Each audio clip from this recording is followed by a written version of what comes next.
हाल ही में मुझे स्त्री के बुराई के बारे में एक रहस्योद्घाटन मिला, पति के संदर्भ में और पुत्र के संदर्भ में, वैवाहिक क्षेत्र में।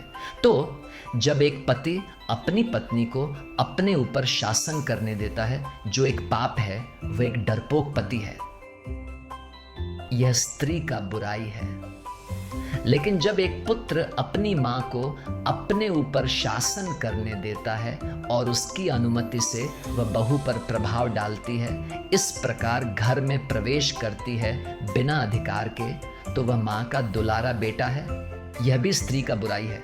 दोनों मामलों में पुत्र दोषी है, क्योंकि वह घर का मुखिया और सच्चा पति नहीं है। दोनों बुराइयों का समाधान यही है कि वह मसीह में घर का मुखिया बने। इसीलिए मां का दुलारा बेटा और डरपोक पति होना एक ही बुराई है। स्त्री में बुराई सत्ता की लालसा, लेकिन इस प्रकट होने के लिए जिम्मेदार पति है।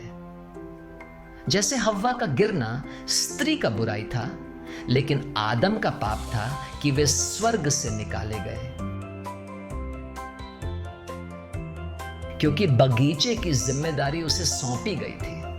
इसलिए मैंने कहा कि कुछ दिन पहले मुझे महिलाओं की बुराई के बारे में एक प्रकाशना मिली थी, जिसे पति अनुमति देता है, चाहे वह बुराई सीधे पत्नी के माध्यम से परिवार में हो या उसकी मां के माध्यम से परिवार की ओर हो।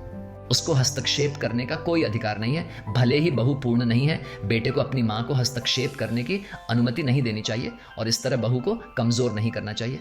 जैसे उसे अपनी पत्नी को घर के मुखिया के रूप में खुद को कमज़ोर करने की अनुमति नहीं देनी चाहिए, भले ही वह पूर्ण न हो। ठीक उसी तरह अगर आप अपनी पत्नी को अपने दोषों के कारण शासन करने या नियंत्रण करने की अनुमति नहीं देते, तो आप क्यों सोचते हैं कि आपको अपनी मां को, अपनी पत्नी को उसके दोषों के कारण कमजोर करने की अनुमति देने का अधिकार है?